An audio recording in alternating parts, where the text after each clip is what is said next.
있어요 모두 보고 싶었어 우리도 어쩜 이렇게 시간이 안 가는지 정말 버스 안에서 going 이불 속에서 going은 언제나 너에게 going. Sejarah PT Permodalan Nasional Madani. Pada Oktober 1999, PT PNM ditunjuk sebagai koordinator penyaluran kredit program oleh Menteri Keuangan berdasarkan keputusan Menteri Keuangan. Pada tahun 2000, PT PNM telah menerima pengalihan KLBI dalam rangka kredit program dari Bank Indonesia Solo. Pada 17 September 2003, PT PNM ditunjuk oleh Bank Indonesia sebagai salah satu BUMN sebagai penerima pengalihan pengelolaan KLBI berdasarkan Peraturan BI Nomor 5/20/PBI/2003 tentang pengalihan pengelolaan kredit likuiditas Bank Indonesia dalam rangka kredit program.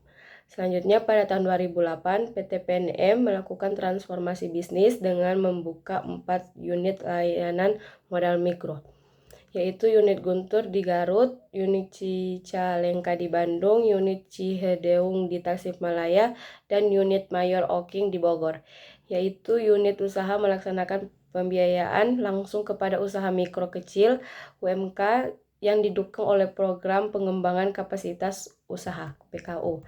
Selanjutnya, pada akhir tahun 2015, perusahaan membentuk unit bisnis baru yaitu PNM Mekar. PNM membina keluarga sejahtera. Pada Desember 2015, mulai dibuka 2 kantor cabang PNM Mekar, yaitu kantor cabang Mekar Cilicing dan Penjaringan guna membuka akses pembiayaan yang berbasis kelompok bagi masyarakat perempuan prasejahtera di sekitar Jakarta. Selanjutnya, pada 6 Juli 2020, negara Indonesia melakukan penambahan penyertaan modal ke dalam modal saham perusahaan perseroan PT PNM sebesar 1 triliun rupiah.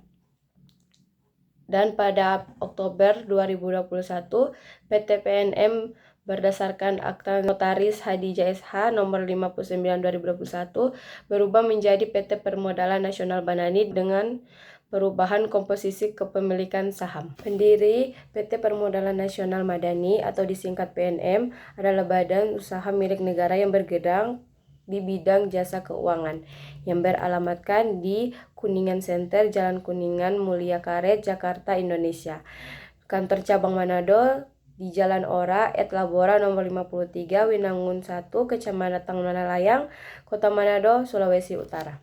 Seragam yang biasa digunakan karyawan PT Permodalan Nasional Madani Senin sampai dengan Kamis menggunakan pakaian formal seperti Senin kemeja putih, Selasa kemeja batik, Rabu dan Kamis menggunakan kemeja formal, menggunakan celana bahan katun berwarna gelap dan sepatu pantofel, serta Jumat dan Sabtu menggunakan pakaian kasual, atasan bebas, bawahan boleh celana jeans atau chino gelap. Bangunan yang ada di PT Permodalan Nasional Madani.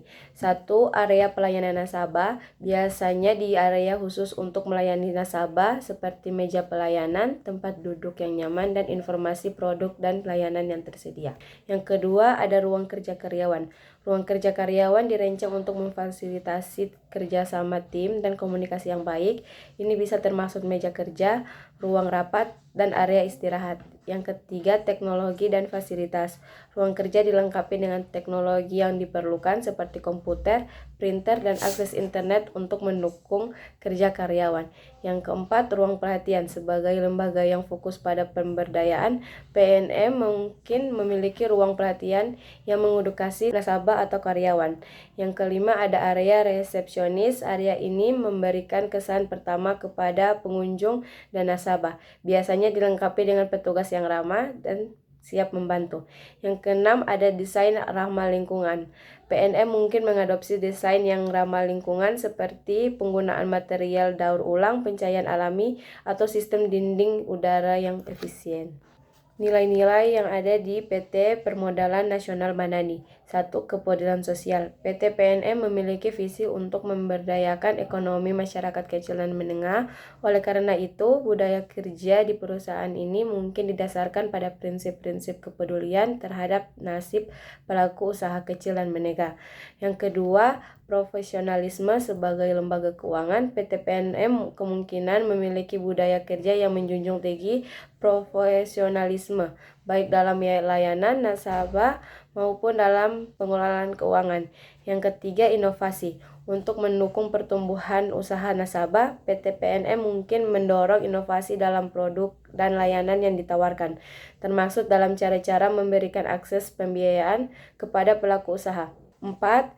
Integritas. Perusahaan yang bergerak di bidang keuangan biasanya menekankan pentingnya integritas dan transparansi dalam bekerja, baik dalam proses pengambilan keputusan maupun dalam hubungan dan dengan nasabah. Yang kelima, ada kolaborasi. PT PNM kemungkinan memiliki budaya kerja yang mengutamakan kerja tim kolaborasi baik di antara karyawan internal maupun dengan pihak eksternal seperti mitra bisnis.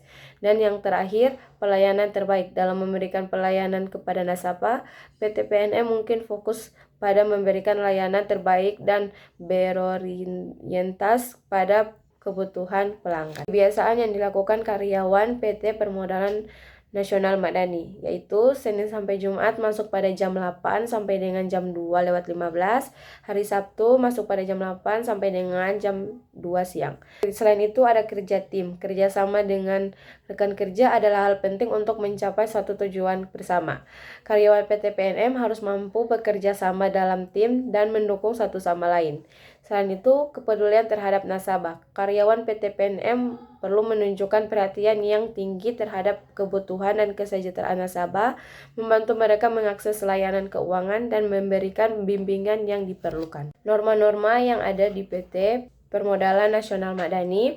1. Kewajiban dan hak karyawan. Menjelaskan tugas, tanggung jawab, hak, dan kewajiban. Kedua, etika kerja, mengatur perilaku karyawan dalam lingkungan kerja, termasuk sikap profesional, kejujuran, dan integritas. Dan ketiga, jam kerja. Keempat, cuti. Karyawan dapat mengambil cuti seperti cuti tahunan, cuti sakit, cuti hamil, dan sebagainya. Yang kelima, ada pengembangan karir. Berkesempatan pengembangan karir yang dapat diakses oleh karyawan termasuk pelatihan dan promosi. Setelah menjelaskan budaya-budaya yang ada di PT Permodalan Nasional Madani, selanjutnya ada bagaimana perusahaan mempertahankan budaya tersebut, yaitu melakukan kuesioner karyawan, mengumpulkan informasi tentang budaya kerja dari karyawan melalui survei atau kuesioner. Selanjutnya melakukan wawancara dengan karyawan di berbagai tingkat untuk mendapatkan wawasan tentang pengalaman kerja mereka. Dan pengamatan langsung, mengamati perilaku dan interaksi karyawan di tempat kerja untuk menilai aspek-aspek seperti etos kerja, kolaborasi, dan tingkat kenyamanan kerja. Apa saja kebudayaan yang baik yang ada di PT Permodalan Nasional Madani menurut analisa saya, yaitu ada komunikasi terbuka antara karyawan dan manajemen, penting untuk menjaga kepercayaan dan kerjasama, kolaborasi dan kerja tim, mendorong kerjasama dan kolaborasi antar karyawan dapat meningkatkan kreativitas dan produktivitas, keseimbangan hidup kerja, memberikan fleksibilitas, dan mendukung keseimbangan antara kehidupan pribadi dan kerja dapat meningkatkan kesejahteraan karyawan. Pendidikan dan pengembangan, memberikan pelatihan dan peluang pengembangan karir dapat membantu karyawan tumbuh dan berkembang. Budaya yang harus dipertahankan oleh perusahaan agar tetap sustainable atau berkelanjutan menurut saya, yaitu ada komunikasi yang transparan, jaga komunikasi yang terbuka dan transparan di semua tingkatan organisasi. Pastikan karyawan memahami tujuan perusahaan dan bagaimana kontribusi mereka mendukung tujuan tersebut. Selanjutnya ada pelatihan dan pengembangan karyawan. Berikan pelatihan dan program pengembangan kepada karyawan untuk meningkatkan keterampilan mereka. Ini juga membantu memperkuat keterampilan karyawan dan mendukung inovasi dan pendampingan dan dukungan. Memberikan pendampingan dan dukungan kepada karyawan, terutama yang berinteraksi langsung dengan nasabah, dapat meningkatkan kinerja mereka dan menciptakan budaya yang kerja yang positif. Selanjutnya, pemimpin yang baik. Kepemimpinan yang baik adalah kunci untuk mempertahankan budaya perusahaan yang positif dan berkelanjutan. Pemimpin harus memimpin dengan contoh dan mendorong kolaborasi serta inovasi, evaluasi dan perbaikan terus-menerus. Lakukan evaluasi berkala terhadap budaya perusahaan dan lakukan perbaikan berdasarkan umpan balik yang diterima. 버스 안에서 going 이불 속에서 going going은 언제나 너에게